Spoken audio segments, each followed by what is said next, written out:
Il y a des personnes qui aiment Dieu sincèrement, qui prennent soin de tout le monde, qui portent beaucoup de choses, qui prient pour les autres, qui servent, qui se donnent, et qui pourtant ont une relation très dure avec elles-mêmes. Elles savent encourager tout le monde, mais pas elles-mêmes. Elles savent pardonner aux autres, mais pas se faire grâce. Elles savent reconnaître les besoins des autres, mais ignorent complètement les leurs. Et à force de vivre comme cela, quelque chose se fatigue à l'intérieur.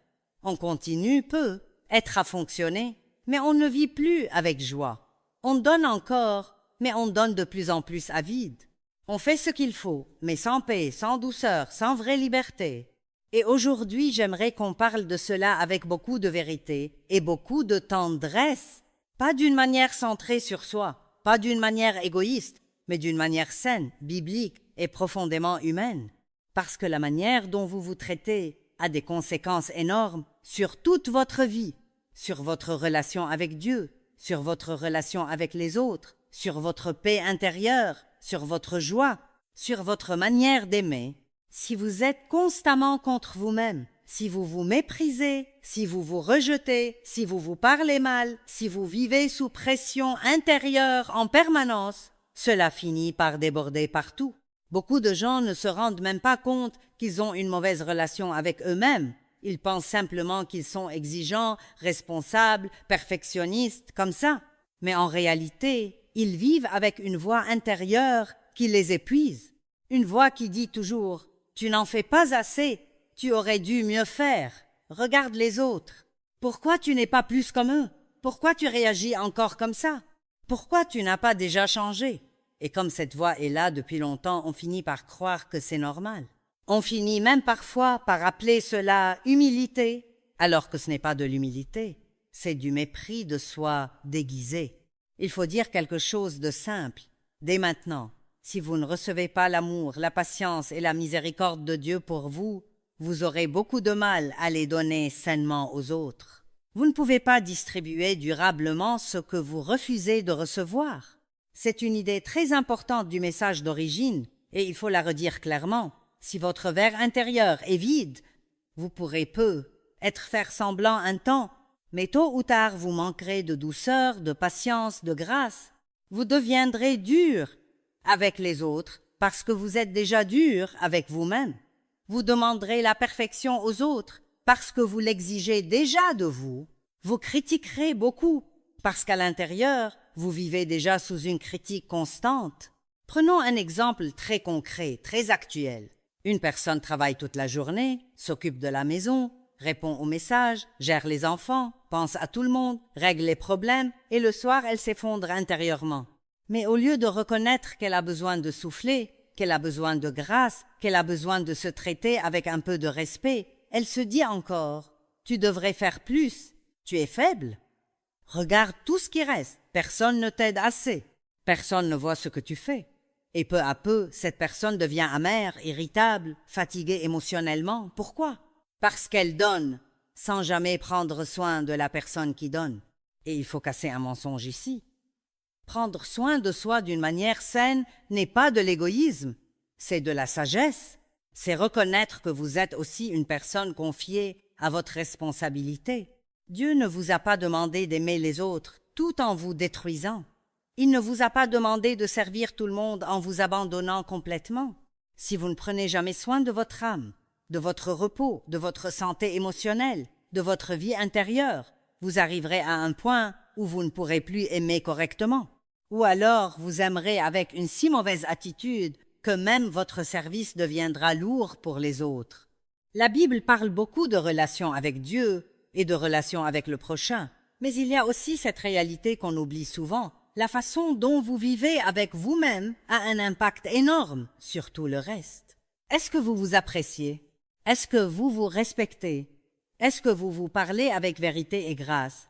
Est-ce que vous acceptez que Dieu travaille en vous dans le temps? Ou est-ce que vous êtes constamment en train de faire l'inventaire de tout ce qui ne va pas chez vous?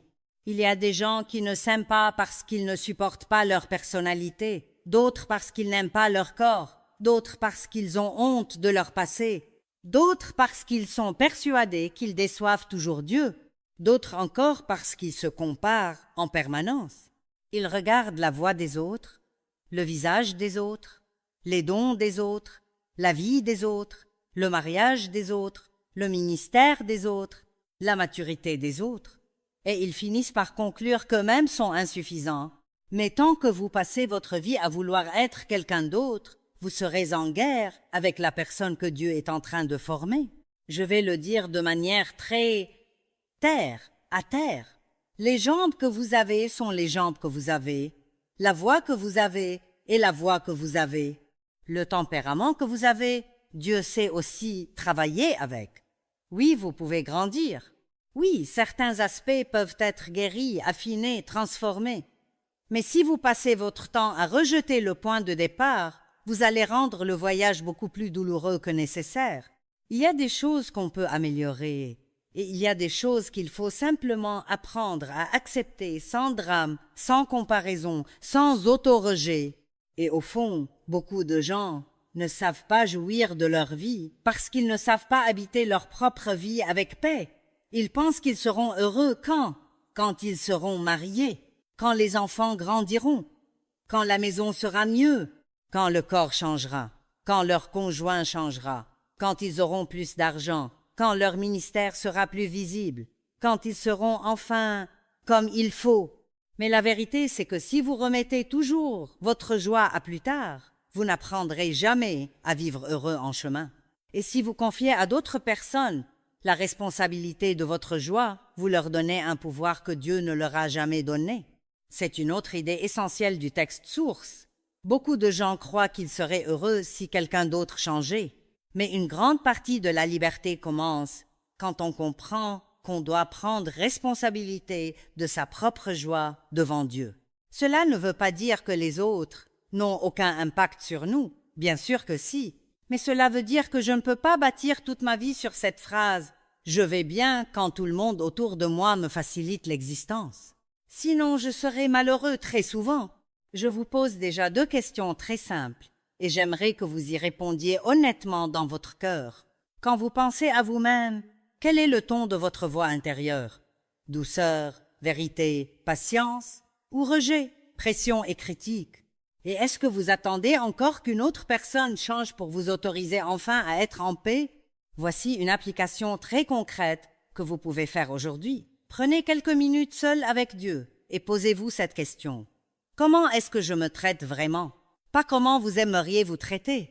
Pas l'image spirituelle que vous donnez, la réalité. Ensuite, écrivez une seule phrase qui revient souvent dans votre tête contre vous-même. Une seule. Puis demandez à Dieu de vous montrer ce qu'il dit, lui, à cet endroit précis. Ce simple exercice peut déjà ouvrir une porte. Parce que la guérison d'une relation avec soi-même ne commence pas par des efforts pour s'aimer artificiellement. Elle commence par la vérité. Elle commence quand on arrête de jouer un rôle devant Dieu et qu'on lui dit enfin « Seigneur, je crois que je suis contre moi-même depuis longtemps. J'ai besoin que tu m'apprennes à me regarder autrement. » Et dans la suite, il faudra aller plus loin. Il faudra parler de la culpabilité qui écrase, de cette fatigue de vouloir toujours se changer soi-même par ses propres forces, de la différence entre conviction et condamnation, et de la façon dont la grâce de Dieu transforme vraiment une personne de l'intérieur vers l'extérieur.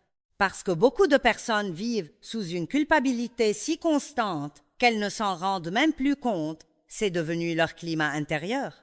Elles se lèvent avec un poids, elles passent leur journée avec un poids, elles se couchent avec un poids. Si elles font une erreur, elles se condamnent. Si elles ont une mauvaise pensée, elles se condamnent. Si elles ne réagissent pas parfaitement, elles se condamnent. Et au bout d'un moment, elles confondent même cette lourdeur avec la spiritualité. Elles pensent presque être une bonne personne devant Dieu, c'est se sentir mal en permanence. Mais non, le Saint-Esprit convainc, oui. Il montre ce qui doit être changé, oui. Mais la condamnation qui vous écrase, qui vous rabaisse, qui vous répète sans cesse « tu n'es pas assez, tu ne changeras jamais, tu as encore raté », cela ne vient pas de Dieu. Il faut vraiment entendre cela. Il y a une différence entre avoir du chagrin pour une faute et porter un fardeau de culpabilité pendant des jours, des mois, parfois des années. Quand Dieu vous montre quelque chose, vous pouvez lui dire honnêtement « Tu as raison, Seigneur, j'ai besoin de ton pardon. J'ai besoin de ton aide. » et ensuite vous continuez avec lui. Vous ne traînez pas cette faute comme un boulet. Vous ne la transformez pas en identité. Vous ne la mettez pas sur votre dos en ajoutant erreur sur erreur, puis honte sur honte, puis auto-rejet sur auto-rejet. C'est une idée centrale du message source. Et elle est tellement libératrice. Jésus n'a pas seulement porté le péché, il a aussi porté ce qui devait vous empêcher de rester prisonnier de la condamnation. Alors si vous vous êtes repenti sincèrement, si vous avez demandé pardon à Dieu, si votre cœur veut réellement lui plaire, vous n'avez pas besoin de continuer à vous punir vous-même comme si la croix n'avait pas suffi. Beaucoup de croyants ne vivent pas dans la joie que Dieu veut leur donner parce qu'ils traînent encore des fautes anciennes que Dieu leur a déjà pardonnées. Et soyons honnêtes, certains d'entre vous se sentent encore coupables pour des choses d'il y a 10 ans, 20 ans, parfois plus. D'autres se sentent coupables pour hier, d'autres pour ce matin. Vous avez demandé pardon, mais à l'intérieur, quelque chose continue à répéter « Oui, mais tu aurais dû savoir. Oui, mais tu l'as déjà fait. Oui, mais quelqu'un comme toi ne devrait pas faire ça. Oui, mais tu n'es pas crédible. Oui, mais tu ne seras jamais vraiment libre. » Voilà le langage qui vole votre paix, qui vous empêche d'avancer et qui abîme aussi votre relation avec vous-même. Je vais prendre un exemple très concret. Quelqu'un perd patience avec ses enfants ou avec son conjoint. Il parle mal, il regrette tout de suite, il demande pardon à Dieu, peut être même à la personne. Mais ensuite, au lieu d'avancer avec humilité, il passe le reste de la journée à se détester. Il se traite intérieurement comme un échec complet. Il ne regarde plus l'erreur comme un point à travailler avec Dieu. Il se regarde lui-même comme un problème sans solution. Et voyez la différence. La repentance rapproche de Dieu. La condamnation éloigne de la vie. Il faut aussi parler de cette vieille habitude de vouloir se changer soi-même à coup d'efforts extérieurs. Beaucoup de gens sentent bien qu'ils ont un problème. Trop de paroles, trop de colère, trop de peur, trop de contrôle, trop de nourriture émotionnelle, trop de comparaison, trop de dureté. Alors ils décident, bon, ça y est, j'arrête. Et pendant 2 jours, ils serrent les dents. Ils essaient de se tenir. Ils se surveillent. Ils font des promesses. Puis ils retombent. Et ensuite, ils concluent, je suis impossible. Non, vous êtes peu. Être simplement en train d'essayer de produire par la chair ce que seule la grâce de Dieu peut former de l'intérieur. C'est une autre vérité très forte du texte original. Le vrai changement ne vient pas de l'extérieur vers l'intérieur, mais de l'intérieur vers l'extérieur. Vous ne changez pas profondément en vous surveillant sans cesse. Vous changez en vous connectant à Dieu d'une manière plus réelle, en reconnaissant « Seigneur, je ne peux pas me transformer tout seul. J'ai besoin de toi. J'ai besoin de ta grâce. J'ai besoin que tu travailles en moi là où mes propres efforts n'ont pas réussi. » Et quand on commence à dépendre de Dieu au lieu de dépendre seulement de sa volonté humaine, on voit peu à peu apparaître des changements qu'on n'aurait pas pu fabriquer. Je vais le dire très simplement. Vous ne pouvez pas exiger d'une lampe qu'elle éclaire si elle n'est pas branchée. Ce n'est pas en criant sur elle qu'elle s'allumera. Elle a besoin d'être connectée à la source. Et nous aussi. Voilà pourquoi tant de personnes sont épuisées. Elles essaient de produire les fruits d'une vie transformée sans rester suffisamment branchées à Dieu. Elles veulent la patience sans la communion. Elles veulent la paix sans la dépendance. Elles veulent la victoire sans la prière. Elles veulent le changement sans la grâce. Mais cela ne fonctionne pas comme ça. Comment est-ce qu'on se branche concrètement? En cessant de jouer un rôle devant Dieu, en disant « j'ai besoin de toi », en allant à sa parole, en lui demandant son aide au lieu de simplement vous promettre à vous-même de mieux faire, en apprenant à prier de manière honnête et pratique. Par exemple, « Seigneur, aide-moi aujourd'hui dans mes réactions. Aide-moi à parler moins et mieux. Aide-moi à ne pas manger pour calmer mon émotion. Aide-moi à conduire sans âne. M'énerver. Aide-moi à élever mes enfants sans perdre la paix. » Voilà une vie réelle avec Dieu. Voilà une relation vivante, pas religieuse, pas théorique, réelle.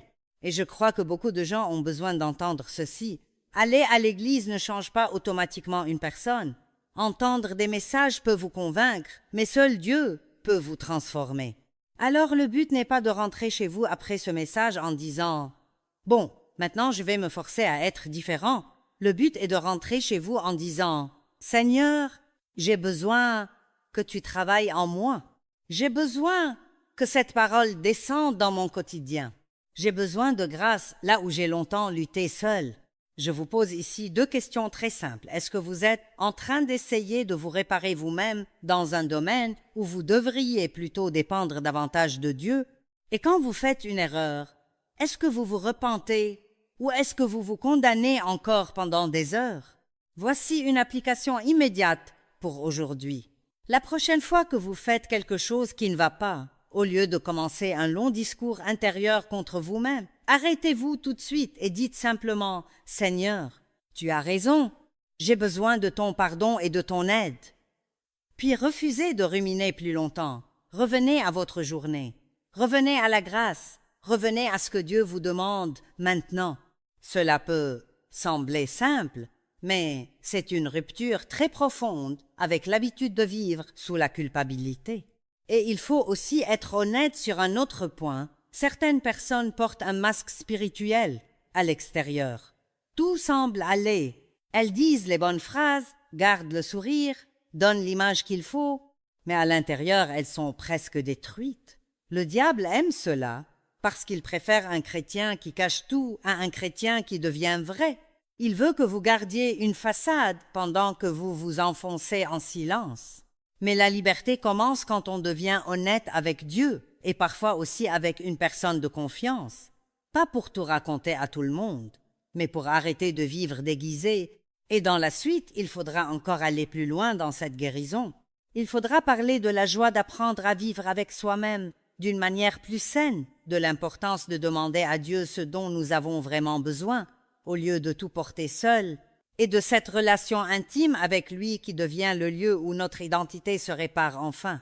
Parce qu'au fond, une relation saine avec soi-même ne naît pas simplement quand on arrête de se condamner. Elle grandit aussi quand on apprend à vivre avec soi-même sans guerre permanente. Il y a des gens qui passent leur vie à se supporter à peine. Ils tolèrent leur existence, mais ils ne l'habitent pas avec paix. Ils vivent toujours un peu à côté d'eux-mêmes, en se disant qu'ils iraient mieux s'ils étaient différents, plus spirituels, plus beaux, plus organisés, plus forts, plus stables, plus aimés. Mais tant que vous remettez votre paix à une version future et idéalisée de vous-même, vous ne recevrez jamais la grâce disponible pour aujourd'hui. Il faut apprendre à dire « Je suis en chemin et Dieu travaille réellement en moi, pas pour excuser tout, pas pour devenir passif, mais pour sortir de cette haine subtile de soi qui empoisonne la croissance, car on ne grandit pas bien dans le mépris. On peut changer dans la lumière, dans la vérité, dans la dépendance, dans l'obéissance, mais le mépris de soi n'est jamais un bon carburant pour une transformation saine. Il épuise, il tord, il rend rigide, il fait vivre sous pression, et très souvent il rend aussi la joie presque impossible. C'est pour cela qu'il faut parler de joie avec sérieux. Beaucoup de chrétiens pensent qu'ils seront enfin heureux quand telle chose sera réglée, quand le mariage ira mieux, quand le corps changera, quand l'argent sera là, quand les enfants seront plus simples, quand le ministère sera plus fluide, quand la maison sera différente, quand quelqu'un d'autre changera enfin. Mais si vous construisez votre joie sur un camp, vous risquez de passer à côté du maintenant que Dieu vous donne. Il y a une manière de vivre où l'on reporte toujours sa paix, toujours sa joie, toujours sa respiration à une condition future, et c'est une prison. Je vais le dire très simplement. Personne d'autre n'a reçu de Dieu la mission de vous rendre intérieurement entier. Bien sûr, certaines relations bénissent, certaines personnes apaisent, certaines saisons soulagent. Mais si vous donnez à une autre personne la responsabilité de votre joie profonde, vous mettez sur ses épaules un poids qu'elle ne pourra jamais porter correctement. Beaucoup de gens vivent frustrés parce qu'ils attendent de leurs conjoints, de leurs enfants, de leurs amis, de leur entourage, quelque chose que seul Dieu peut bâtir au centre de leur être. C'est une idée majeure du texte source, et elle mérite d'être reformulée avec force. Prendre responsabilité de sa joie devant Dieu. Ce n'est pas devenir dur ou indépendant des autres, c'est arrêter de faire porter aux autres une tâche qui ne leur appartient pas. Quel soulagement quand on comprend cela! Quel changement quand on cesse de penser!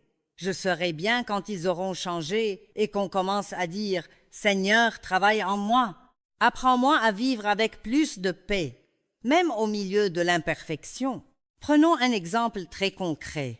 Quelqu'un vit en couple et passe son temps à croire que tout irait bien si l'autre parlait autrement, réagissait autrement, montrait plus d'attention, changeait enfin sur tel ou tel point. Et bien sûr, certaines choses ont besoin d'être ajustées de part et d'autre. Mais pendant des années, cette personne s'use intérieurement parce qu'elle a remis la clé de sa joie à quelqu'un qui n'est pas capable de la gérer à sa place. Puis un jour, elle comprend. Je ne peux pas attendre que l'autre devienne parfait pour commencer à vivre avec Dieu d'une manière plus libre. C'est là que beaucoup de guérisons commencent. Il faut aussi apprendre à être honnête avec Dieu sur ses vrais besoins. Certaines personnes ont tellement pris l'habitude de tout porter seules qu'elles ne demandent presque plus rien. Elles gèrent, elles encaissent, elles serrent les dents, elles font face, elles avancent, mais elles ne demandent pas. Pourtant, il y a une puissance immense dans le fait de demander à Dieu de l'aide dans le concret de la vie. Pas seulement pour de grandes choses spirituelles, pour les choses très ordinaires. Seigneur, aide-moi dans ma journée. Aide-moi avec mon humeur. Aide-moi à ne pas vivre en surréaction. Aide-moi à me parler autrement. Aide-moi à ne pas fuir dans la nourriture, dans les écrans, dans la comparaison, dans l'irritation. Voilà une vie réelle avec Dieu. Et ce qui est beau, c'est que plus vous devenez honnête avec Dieu, plus vous pouvez arrêter d'être artificiel avec vous-même. Vous n'avez plus besoin de faire semblant. Vous n'avez plus besoin de porter ce vieux masque religieux qui dit « Tout va bien, alléluia », alors qu'à l'intérieur tout est à bout de souffle. Dieu ne vous demande pas une façade, il demande un cœur vrai. Et très souvent, le début de la guérison intérieure, c'est simplement cela. Arrêtez de dire « Tout va bien » quand tout ne va pas bien et commencez à dire « Seigneur, j'ai besoin de toi ». Là, ici, maintenant. Je crois qu'il y a des personnes qui ont besoin d'entendre cela avec beaucoup de douceur. Vous n'êtes pas obligé d'être parfait toute la semaine pour être aimé de Dieu. Vous n'êtes pas obligé de réussir chaque réaction, chaque journée, chaque parole, chaque pensée pour pouvoir venir à lui avec confiance. Ce qu'il veut, c'est votre cœur. Un cœur sincère, un cœur qui ne cache pas, un cœur qui revient, un cœur qui demande. Un cœur qui accepte d'être travaillé. Et plus vous vivez ainsi, plus vous devenez capable d'avoir une relation avec vous-même qui n'est plus fondée sur la performance, mais sur la vérité et la grâce. Je vais vous poser 2 questions très directes. Est-ce que vous vivez encore comme si vous deviez mériter le droit d'être en paix avec vous-même? Et dans quel domaine attendez-vous encore qu'une autre personne fasse le travail intérieur que Dieu vous invite, vous, à lui confier? Voici une application très pratique pour aujourd'hui. Avant la fin de cette journée, prenez un moment seul avec Dieu et formulez-lui une demande très concrète concernant votre vie intérieure. Une seule, pas une prière vague, quelque chose de précis. Par exemple, « Seigneur, aide-moi à ne plus me parler avec mépris » ou « Seigneur, apprends-moi à ne plus dépendre du changement des autres pour garder ma joie » ou encore « Aide-moi à être vrai avec toi au lieu de porter un masque ». Quand la demande devient précise, la dépendance devient plus réelle. Et j'aimerais aussi revenir sur quelque chose de fondamental. Vous êtes plus que vos réactions du moment, plus que vos défauts visibles, plus que vos combats actuels, plus que vos échecs passés. Au plus profond de vous, si vous appartenez à Christ, Dieu voit une œuvre en cours, pas seulement une somme de manquements. Il voit ce qu'il a commencé. Il voit ce qu'il forme. Il voit une personne qu'il aime profondément. Oui, il y a des choses à changer. Oui, il y a des zones à purifier. Oui, il y a de la maturité à gagner. Mais cela n'annule pas votre valeur. Cela n'annule pas l'amour de Dieu. Cela n'annule pas le fait qu'il désire une relation intime, personnelle, joyeuse avec vous. Et c'est là que la relation avec soi-même change vraiment. Quand on commence à se voir non plus uniquement à travers le miroir de ses défauts, mais à travers le regard de Dieu. Un regard vrai qui ne ment pas. Un regard qui voit le péché, mais aussi la possibilité de la transformation, un regard qui voit les blessures, mais aussi la guérison, un regard qui voit les mauvaises habitudes, mais aussi la grâce disponible, un regard qui voit le chantier, mais qui n'abandonne pas la maison. Alors ne laissez pas cette parole rester seulement une réflexion agréable. Laissez-la vous conduire vers plus de vérité, plus de repos intérieur, plus de dépendance envers Dieu, plus d'honnêteté, plus de douceur envers vous-même. Non pas une douceur molle qui excuse tout, mais une douceur forte, saine, enracinée dans la grâce.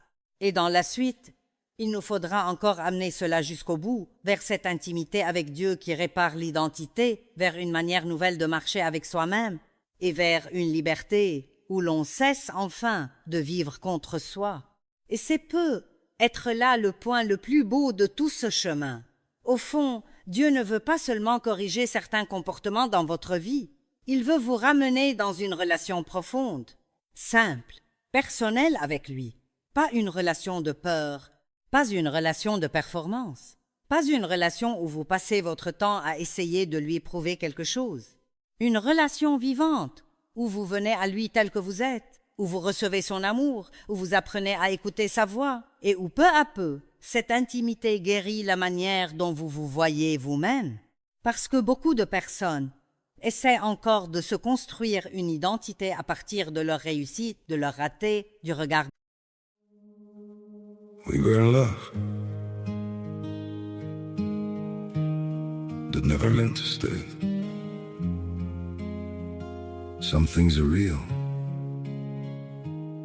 even when they fade.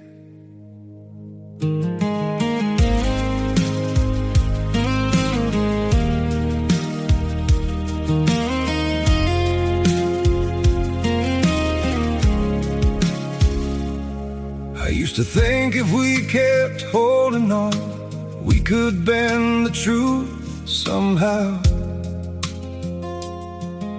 But love can't fight what's pulling us apart, and it's breaking us down now.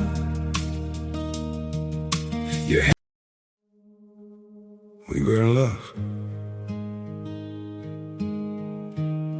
that never meant to stay. Some things are real, even when they fade.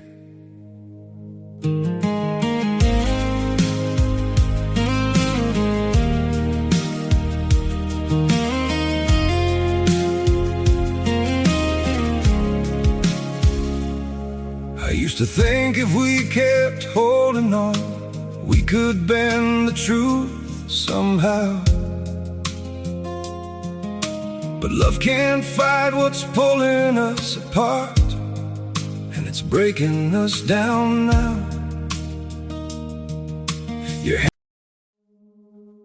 We were in love that never meant to stay.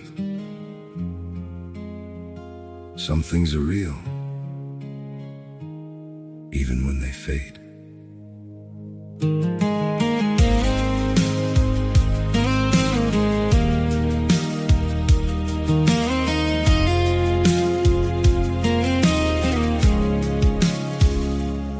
I used to think if we kept holding on, we could. Des autres, de leur passé, de leur lutte actuelle, de leur niveau de maturité supposé. Mais aucune de ces choses n'est une fondation assez solide. Si vous bâtissez votre rapport à vous-même sur vos performances, vous serez fier un jour et écrasé le lendemain. Si vous le bâtissez sur l'opinion des autres, vous vivrez instable. Si vous le bâtissez sur votre passé, vous resterez prisonnier. Si vous le bâtissez sur vos émotions, vous changerez d'avis sur vous-même toutes les 24 heures. Il faut quelque chose de plus profond. Il faut apprendre à se recevoir du regard de Dieu. Et le regard de Dieu sur vous n'est ni naïf ni cruel. Il ne fait pas semblant que tout va bien quand tout ne va pas bien, mais il ne vous réduit jamais à ce qui ne va pas. Voilà la différence. Nous regardons souvent une faute et nous en faisons une identité. Nous regardons une faiblesse et nous en faisons une condamnation générale. Nous regardons un domaine encore fragile et nous disons « Voilà qui je suis ». Dieu, lui, voit ce qui doit être changé, mais il voit aussi ce qu'il a mis en vous. ce qu'il veut faire grandir, ce qu'il aime déjà, ce qu'il veut restaurer. Et plus vous apprenez à vivre sous ce regard-là, plus vous arrêtez de vivre contre vous-même. C'est une reformulation très importante du cœur du message d'origine. Dieu désire une relation intime avec vous, et à partir de cette relation, vous pouvez enfin apprendre à avoir une relation plus saine avec vous-même puis avec les autres. Beaucoup essaient de commencer par mieux aimer les autres, mieux servir, mieux se comporter, mieux parler, mieux gérer. Mais si la source à l'intérieur reste blessée, vide ou accusatrice, tout finit par se fatiguer. Il faut donc revenir à la source, revenir à Dieu, revenir à sa présence, revenir à cette vérité simple. Vous êtes une personne qu'il a voulu, qu'il connaît, qu'il appelle, qu'il travaille et qu'il n'a pas l'intention d'abandonner. Prenons un exemple très concret, très actuel. Une personne commence sa journée en se regardant déjà à travers tout ce qu'elle devra faire, tout ce qu'elle n'a pas encore réglé, toutes les choses qu'elle n'aime pas chez elle. Elle ouvre son téléphone, se compare, se sent en retard, se sent insuffisante. Toute sa journée part de ce point de départ intérieur. Je ne suis pas assez. Imaginez maintenant cette même personne qui, avant tout cela, prend 3 minutes pour dire « Seigneur, merci, parce que tu m'aimes aujourd'hui. Aide-moi à me voir comme tu me vois. Travaille en moi là où j'ai besoin d'être changé, mais garde-moi dans ta paix. » Le décor extérieur n'a pas forcément changé, mais la manière d'habiter sa journée, oui. Et c'est là que la guérison commence souvent. Pas dans un grand moment spectaculaire, mais dans une nouvelle manière de revenir à Dieu. Il y a aussi quelque chose de profondément libérateur quand on comprend qu'on n'a pas besoin d'être artificiel avec les autres. Plus vous êtes vrai devant Dieu, moins vous avez besoin de porter une image parfaite devant les hommes. Vous pouvez dire « je grandis encore ». Vous pouvez admettre une faiblesse sans vous effondrer. Vous pouvez demander la prière sans honte. Vous pouvez reconnaître que certaines journées sont plus difficiles que d'autres. Cette sincérité-là ne vous rend pas faible. Elle vous rend disponible pour la grâce. Et elle donne aussi aux autres la permission de sortir de leur propre masque. Je vous pose ici 2 dernières questions. Et j'aimerais vraiment que vous les laissiez descendre dans votre cœur. Si Dieu vous regardait aujourd'hui avec toute sa vérité et tout son amour, qu'est-ce que vous croyez qu'il voudrait guérir en priorité dans votre relation avec vous-même? Et qu'est-ce qui changerait concrètement dans votre semaine si vous cessiez enfin de vous traiter comme votre propre ennemi? Voici une application très simple pour les jours qui viennent. Chaque matin, pendant 1 semaine, avant de commencer votre journée, prenez un moment pour dire 3 choses à Dieu. Merci de m'avoir créé. Merci de ne pas m'abandonner dans mon processus. Aide-moi aujourd'hui à vivre avec vérité, grâce et responsabilité, puis, au cours de la journée, quand une pensée de rejet ou de condamnation revient, ne l'acceptez pas passivement. Remplacez-la par quelque chose de vrai. Dieu travaille encore en moi. Je peux changer par sa grâce. Je n'ai pas besoin de me détester pour grandir. C'est simple, mais répétez avec foi. Cela peut réellement rééduquer votre monde intérieur. Et si vous sentez que cette parole touche un endroit profond, ne faites pas semblant que tout est réglé en une soirée. Prenez cela comme une invitation à marcher autrement dans les prochains jours. Revenez à Dieu plus souvent.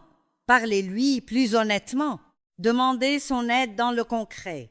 Soyez moins dur avec vous-même et plus sérieux dans votre dépendance envers lui. Arrêtez d'attendre de vous une perfection que Dieu lui-même ne vous demande pas pour vous aimer. Arrêtez de remettre votre paix à plus tard. Arrêtez de croire que votre joie dépend entièrement du changement des autres et commencez à laisser Dieu bâtir en vous une stabilité nouvelle. Je crois vraiment que beaucoup de personnes vont respirer autrement si elles reçoivent cette vérité. Vous n'êtes pas appelé à vivre contre vous. Vous n'êtes pas appelé à porter la culpabilité comme une identité. Vous n'êtes pas appelé à faire semblant devant Dieu. Vous n'êtes pas appelé à vous transformer seul. Vous êtes appelé à marcher avec lui, à recevoir sa grâce, à coopérer avec son travail et à apprendre peu à peu cette belle chose. Vivre en paix avec la personne que Dieu est en train de former. Alors pour les jours qui viennent, restez proche du Seigneur. Quand vous tomberez, revenez vite. Quand vous vous surprendrez à vous parler durement, Arrêtez-vous et corrigez le ton. Quand vous aurez besoin d'aide, demandez-la. Quand vous sentirez la comparaison revenir, rappelez-vous que Dieu ne s'est pas trompé en vous créant. Quand une vieille culpabilité voudra s'accrocher, refusez de la traîner plus longtemps. Et dans ce quotidien très simple, très réel, laissez Dieu vous conduire vers une relation plus saine avec vous-même. Pas une relation centrée sur vous, mais une relation guérie, apaisée, plus honnête, plus libre. Et à partir de là, vous aimerez mieux, vous servirez mieux, vous vivrez plus léger et vous découvrirez qu'il est possible d'être à la fois en croissance et en paix. Inspiration, source, Joyce Meyer. Enseignement, chaîne officielle, Joyce Meyer Ministries.